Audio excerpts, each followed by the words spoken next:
Aiden नामी एक छोटा बच्चा एक खूबसूरत गांव में रहता था जो पुरअमन नदियों और बेढंगी पहाड़ियों के दरमियान था।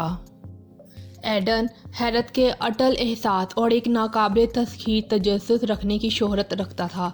वो हर सुबह नए तजर्बात की तलाश में जंगल में जाता और हर दोपहर वो कहानियों के साथ घर लौटता जिसने पूरे गांव को मशहूर कर दिया।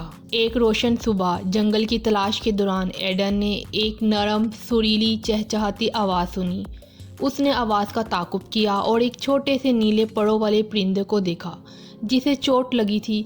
उसके बाजू को नुकसान पहुंचने की वजह से परिंदा उड़ने के काबिल नहीं रहा।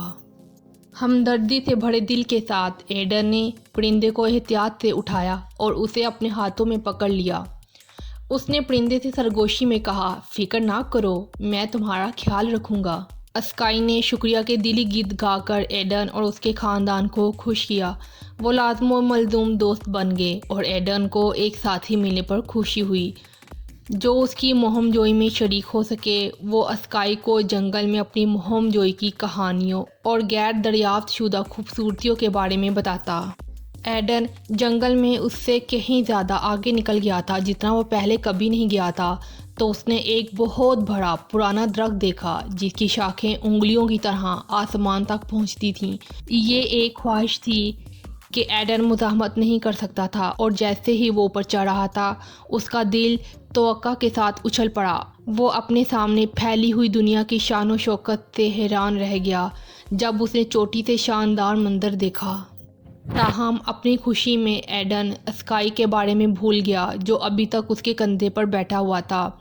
लापरवाही से एडन फिसल गया और उसके कंधे से अस्काई शाखों में गिर गया। अब वो फौरी तौर पर नीचे उतरने का रास्ता तलाश करने की कोशिश कर रहा था। अस्काई को गिरते हुए देखकर एडन का दिल डूब गया। जब वो दरख्त से नीचे उतरा तो अस्काई को वहीं गिरा देखकर चौंक गया। उसके पैर फैले हुए और बेहरकत थे। एडन की आंखें आंसू से भर गईं जब उसे एहसास हुआ कि उसने क्या किया है। जैसा कि उसने पहली बार अस्काई को दरियाफ्त करते वक्त किया था, उसने एहतियात से जख्मी परिंदे को उठाया और उसे अपने हाथों में थाम लिया। एडन ने सरगोशी की, मुझे बहुत अफसोस है मेरे दोस्त, मुझे ज़्यादा मुहताज रहना चाहिए था। उसी मोहब्बत और देखभाल के साथ जो उसने पहले दिखाया था, एडन ने अस्काई को एक बार फिर सेहतमंद बना दिया। अस्काई ने आहिस्ता आहिस्ता अपनी ताकत दोबारा हासिल की और वो एक बार फिर आसमान पर उड़ने के काबिल हो गया। एडन ने ज़िम्मेदारी और अपने प्यारों की देखभाल करने की अहमियत के बारे में एक कीमती सबक सीखा था। उस दिन के बाद से एडन ने अपने छोटे पंखों वाले दोस्त को अपनी तमाम मुहिम जोई में शामिल रखना कभी नहीं भूला।